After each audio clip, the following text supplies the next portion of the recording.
Tapi kalau Gus Dur coba-coba bela maksiat, bela kemungkaran, demi Allah, jangankan satu Gus Dur, 1000 sejuta Gus Dur pun akan kita lawan untuk membela Allah. Allahu Akbar, Allahu Akbar. Ada tokoh yang lama pergi tiba-tiba datang ke Indonesia, pulang kembali ke Indonesia, dan dia mengatakan sekarang dia sedang menegakkan kejayaan Islam, sedang menegakkan cita-cita Islam. Sahabat-sahabat sekalian, jangan pernah percaya dengan orang seperti ini.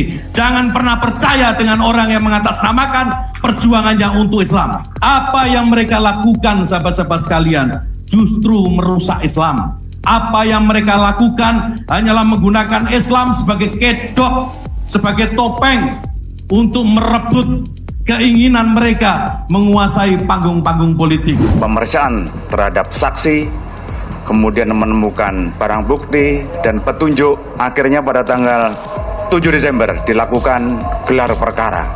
Dilaksanakan pada tanggal 7 Desember 2020. Hasil kesimpulannya adalah menaikkan status tersangka kepada Muhammad Rizik alias Habib Muhammad Rizik Syihab. Ini surat ketetapan tersangkanya.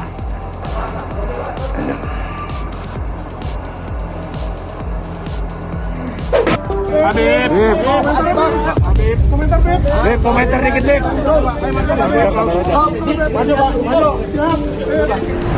Ya kalau kamu sudah melakukan ancaman terhadap negara, aku nih sebagai warga negara yang cinta negara ini, maka aku akan gebuk kamu. Melanggar hukum dong berarti. Ya soal melanggar hukum, kamu lebih melanggar hukum karena pengen mengganti negara ini menjadi bentuk lain. Kan begitu soalnya. Apa? Yang keempat adalah Bapak Yakut Khalil Qaumas. Beliau adalah tokoh muslim, ketua PPGP Ansor, dan akan kita berikan tanggung jawab sebagai Menteri Agama. Yang pertama ingin saya lakukan adalah bagaimana menjadikan agama itu sebagai inspirasi, bukan aspirasi. Artinya apa? Bahwa agama sebisa mungkin tidak lagi digunakan menjadi alat politik, baik untuk menentang pemerintah maupun merebut kekuasaan, atau mungkin untuk tujuan-tujuan yang lain. Kita tahu bahwa Indonesia ini merdeka, Indonesia ini lepas dari jajahan kolonial, itu karena perjuangan oleh semua agama, bukan hanya Islam.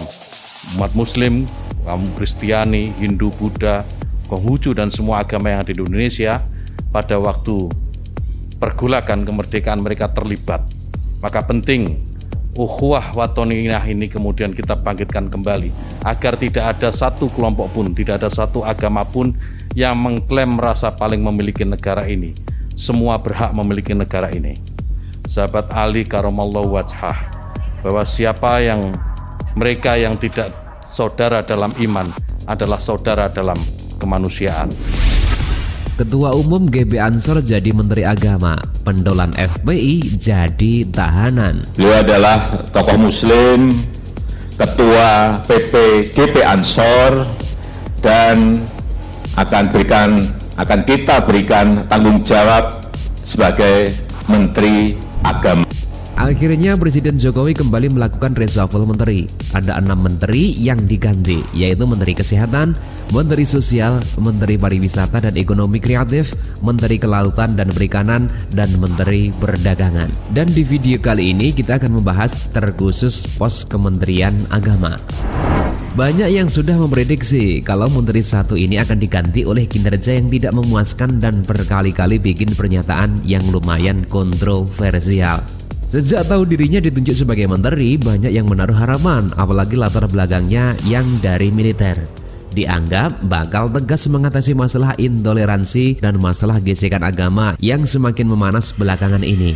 Nyatanya tidak memuaskan dan cenderung mengecewakan. Ya kalau kamu sudah melakukan ancaman terhadap negara, aku nih sebagai warga negara yang cinta negara ini, maka aku akan gebuk kamu. Melanggar hukum dong berarti. Ya soal melanggar hukum, kamu lebih melanggar hukum karena pengen mengganti negara ini menjadi bentuk lain. Kan begitu soalnya. Apa?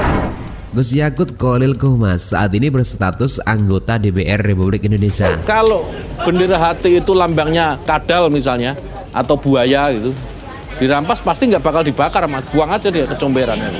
Karena lafadznya la ilaha illallah Muhammadur Rasulullah maka dia bakar. Gitu. Karena di pesantren itu diajarkan begitu kita sama kiai-kiai kita. Gus Yakut sempat bertahan dengan sistem pembakaran bendera HTI di Garut. Wakil Ketua Umum DPP FPI Fajar Shodiq dalam audensi dengan pihak Kemenko Polhukam dalam aksi bela tauhid menuntut bahwa Ketua Umum GB Ansor ini atau Gus Yakut diadili. Dan Gus Yakut menyatakan yang dibakar oleh oknum anggotanya di Garut adalah bendera HTI, ormas yang sudah dibubarkan pemerintah. Bendera yang kami bakar itu ketika jadian HSN kemarin itu merupakan bendera yang terlarang oleh pemerintah yang sudah dilarang, yaitu bendera HTI. Hasil penyelidikan polisi uji fakta serupa dengan acuan pengakuan UU Sukmana, si pembawa bendera, yang menyatakan memang membawa bendera HTI. Jadi bisa dikatakan penunjukan Gus Yakut adalah sebuah tamparan keras bagi FPI dan kelompok sejenis, dan memang sudah seharusnya Menteri Agama dijabat oleh Gus Yakut dari awal. Selamat kepada Gus Yakut. Semoga kerukunan beragama di Indonesia kembali terjalin dengan baik. Rakyat bisa kembali rukun, damai, saling membantu, dan toleransi dapat kembali normal seperti dulu. Tidak ada cerita lagi cerita sara yang membeda-bedakan suku dan agama. Intoleransi ini yang menjadi PR besar buat beliau. Semoga negara ini bersih dari orang-orang atau kelompok-kelompok yang tak tahu diri, yang merasa benar sendiri dan menganggap kelompok di luar dirinya sebagai kafir. Publik menaruh banyak harapan di sini. Semoga saja kali ini benar-benar bagus dan menunjukkan hasil. Kita tunggu saja bagaimana gebrakannya ke depan. Pertama ingin saya lakukan adalah bagaimana menjadikan agama itu sebagai inspirasi, bukan aspirasi. Artinya apa? Bahwa agama sebisa mungkin tidak lagi digunakan menjadi alat politik, baik untuk menentang pemerintah maupun merebut kekuasaan. Mungkin memang ini adalah tujuan Jokowi, adalah pesan atau kode keras kepada kelompok sebelah yang selama ini makin arogan agar tidak macam-macam dan bikin ulah. Harus Pak. Jam 7 di sini. Berikan penjelasan dulu. Kenapa kami baru terima? Pekerjaan saya banyak Pak. Kurang ajar kau. Ya. Tolong dicatat ya kalimatnya ya. Oh ya. Catat. Jadi saya jam 7 di sini. Catat. Rekam. Saya sudah di sini jam 7.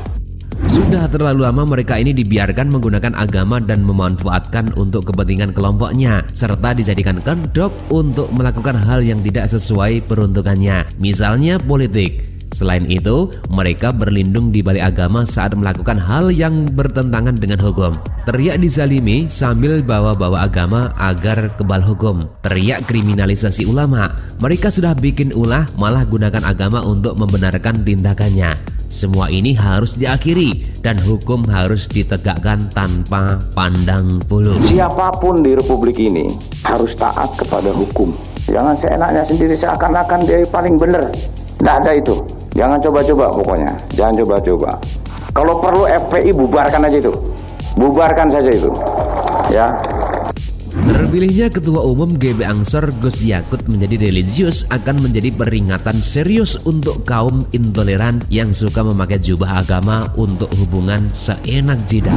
Mengganti negara ini, negara yang didirikan oleh Mu'azzez Jami'ah Nahdlatul Ulama menjadi khilafah Islamiyah yang tidak memberikan ruang kepada saudara-saudara kita yang beragama berbeda dengan kita.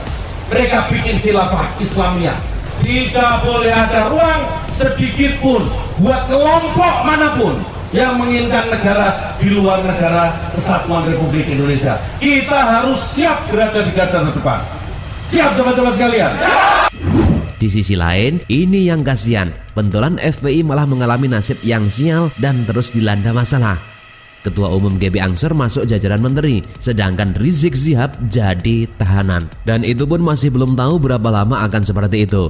Memang sungguh ironi banget. Bisa dibayangkan gimana reaksi Rizik dan pengikutnya menyikapi situasi ini. Makin garuk-garuk tembok dah. Ibaratnya kelompok sebelah sudah terluka, lukanya lebar, dan sekarang kayak dikasih perasan air jeruk nipis plus garam. Kebayang ndak tuh sakitnya gimana? Itu adalah kejamnya politik, dan salah sendiri siapa suruh mereka pakai agama dan mencoba terjun ke politik. Jangan salahkan siapapun kalau kena gilas. Jangan ada kumpul-kumpul seperti yang di Petamburan tempo hari.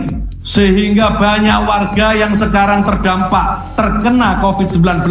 Itu menunjukkan bahwa tokoh-tokoh yang di sana tidak peduli dengan keselamatan masyarakatnya. Kita minta kepada pemerintah untuk tegas menegakkan aturan, terutama dalam menegakkan aturan yang terkait dengan pandemi COVID-19 ini. Tidak boleh ada tawar-menawar. Kita tidak peduli. Pemerintah ini harus tegas. Tidak peduli yang melanggar itu habaib, yang melanggar itu kiai, yang melanggar itu gubernur, yang melanggar itu wali kota, atau tokoh ansor banser sekalipun. Jika protokol kesehatan dilanggar, kita desak pemerintah untuk bersikap tegas, tegakkan peraturan, tegakkan hukum. Tidak usah takut. Juga ada kelompok-kelompok yang mengatasnamakan agama. Mereka mengatakan bahwa apa yang mereka lakukan ini adalah memperjuangkan kepentingan agama. Ada yang mengatasnamakan Islam, ada tokoh yang lama pergi tiba-tiba datang ke Indonesia, pulang kembali ke Indonesia, dan dia mengatakan sekarang dia sedang menegakkan kejayaan Islam, sedang menegakkan cita-cita Islam. Sahabat-sahabat sekalian, jangan pernah percaya dengan orang seperti ini. Jangan pernah percaya dengan orang yang mengatasnamakan perjuangannya untuk Islam. Apa yang mereka lakukan, sahabat-sahabat sekalian, justru merusak Islam. Apa yang mereka lakukan hanyalah menggunakan Islam sebagai kedok, sebagai topeng untuk merebut keinginan mereka menguasai panggung-panggung politik. Oleh karena itu, sahabat-sahabat sekalian, buat kader Banser, buat kader Gerakan Pemuda Ansor, tidak ada kata lain.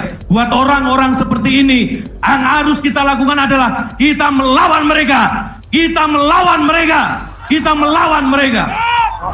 Akhir kata, selamat bekerja buat Gus Yagut. Dan ini adalah hadiah akhir tahun yang bagus, sekaligus kabar buruk buat kelompok sebelah. Semoga saja harapan rakyat bisa diwujudkan. Indonesia harus kembali seperti dulu. Indonesia yang rakyatnya rukun, berteman tanpa melihat suku dan agama, tidak berkotak-kotak oleh pemikiran yang bau intoleransi, apalagi radikalisme.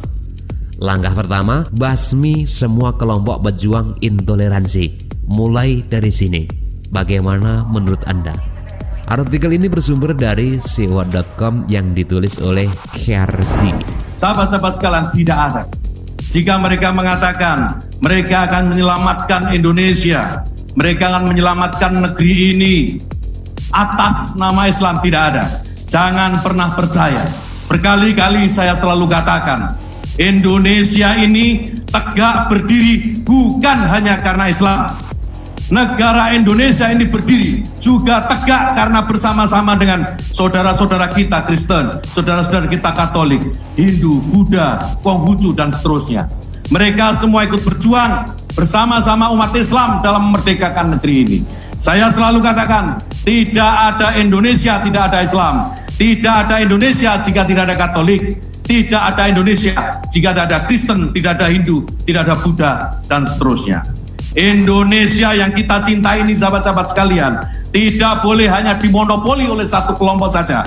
Tidak boleh hanya dimiliki oleh satu golongan agama saja. Indonesia ini milik kita bersama.